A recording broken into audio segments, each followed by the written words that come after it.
आप ज्योतिर्लिंग के रूप में सदा सदा के लिए किसी स्थान पर विराजमान हो जाएंगे। तथास्तु, तुम्हारी इच्छा के अनुसार इस स्थान पर एक ज्योतिर्लिंग की स्थापना होगी और वो ज्योतिर्लिंग नागेश्वर ज्योतिर्लिंग के नाम से प्रसिद्ध होगा। हर हर महादेव। भगवान शिव, जिनकी अधिकांश पूजा हम सब निराकार स्वरूप शिवलिंग की करते हैं, और ऐसा ग्रंथों में भी कहा गया है कि भगवान शिव अपने भक्तों के कल्याण के लिए सदैव ज्योतिर्लिंग में विद्यमान रहते हैं। आज हम अपने 12 ज्योतिर्लिंग के इस एपिसोड में बताने जा रहे हैं नागेश्वर ज्योतिर्लिंग का रहस्य। नागेश्वर ज्योतिर्लिंग की आदिकाल से अब तक की संपूर्ण गाथा, जिसे भक्ति भाव से सुनने मात्र से हर पाप का नाश होता है। सनातन धर्म ग्रंथों में 12 ज्योतिर्लिंग नागेश्वर जी की कथा इस प्रकार से वर्णित है। आदिकाल में सुप्रिय नामक एक बड़ा ही धर्मात्मा और सदाचारी वैश्य था, जो भगवान शिव का अनन्य भक्त था। वो निरंतर उनकी आराधना, पूजन और ध्यान में लीन रहता था। वो अपना सारा कार्य भगवान शिव को अर्पित करके ही करता था। सुप्रिय की इस शिव भक्ति से दारुक नामक एक राक्षस बहुत क्रुद्ध रहता था।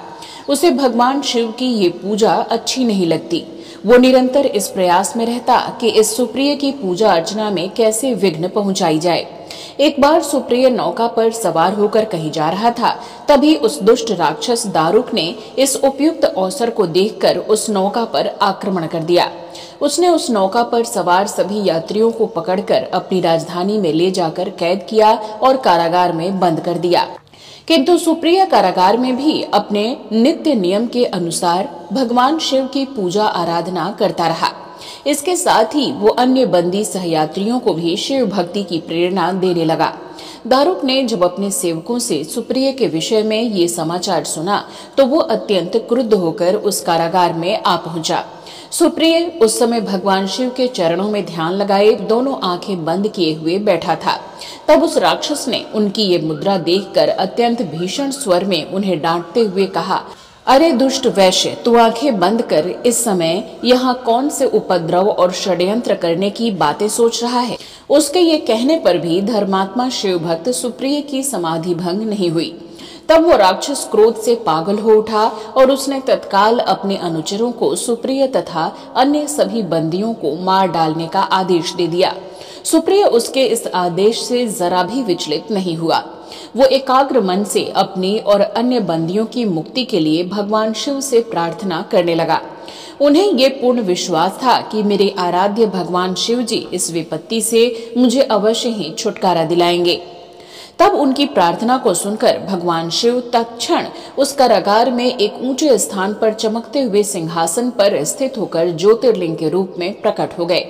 उन्होंने इस प्रकार सुप्रिय को दर्शन देकर उसे अपना पाशुपत अस्त्र भी प्रदान किया, और तब उसी पाशुपास्त्र से सुप्रिय ने उस राक्षस दारुक तथा उसके सहायकों का वध कर शिवधाम को चले गए।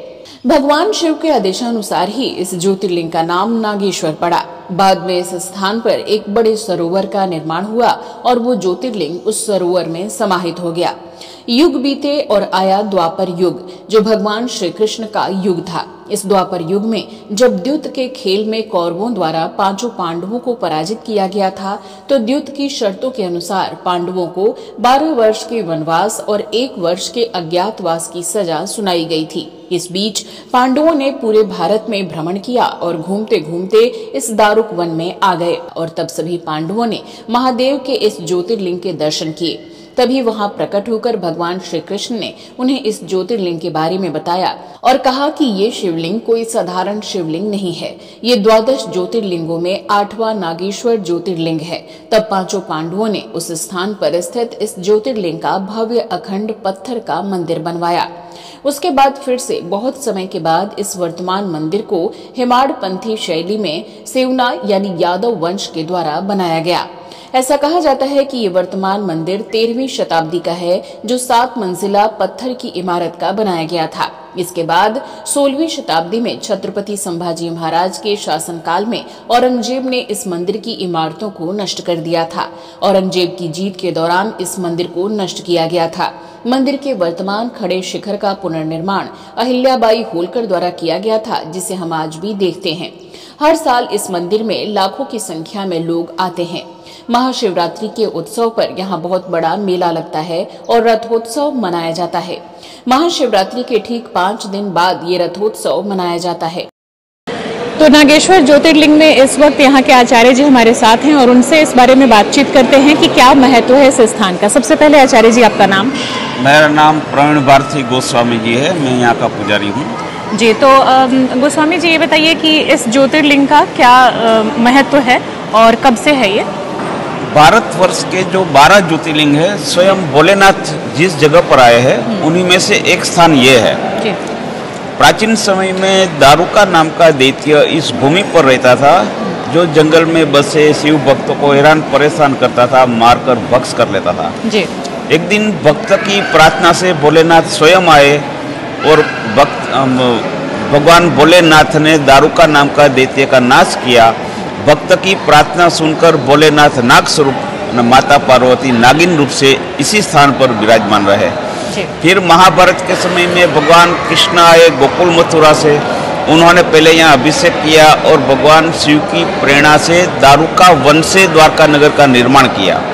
रामेश्वर में भगवान श्री राम ने पूजा किया है, नागेश्वर में भगवान कृष्ण ने पूजा किया है। गुजरात में 2 ज्योतिर्लिंग सोमनाथ, नागेश्वर मंदिर का निर्माण कार्य गुलशन कुमार उसके परिवार द्वारा किया गया जी। तो ये यानी कि नया मंदिर है। तो ये गुलशन कुमार जी द्वारा ये नए मंदिर का जो निर्माण हुआ वो लगभग कब हुआ था? 20 साल पहले हुआ, 2002 के पूर्ण हुआ, आसपास हुआ था। हाँ, 2002 के साल में पूर्ण हुआ। लेकिन ये जो स्थान है ये द्वापर युग से भी पुराना है। ये प्राचीन समय से, महाभारत रामायण से पहले का स्थान जी। बहुत बहुत धन्यवाद पंडित जी। तो आपने सुना कि कितना महत्व है। 12 ज्योतिर्लिंगों में से 10वां ज्योतिर्लिंग इसे कहा जाता है और आचार्य जी ने इसकी महिमा और इससे जुड़ी भगवान श्री कृष्ण की कहानियां भी सुनाई। आपको ये जानकारी कैसी लगी कमेंट बॉक्स में अवश्य बताएं और हमारे चैनल को सब्सक्राइब जरूर कर लें। हर हर महादेव।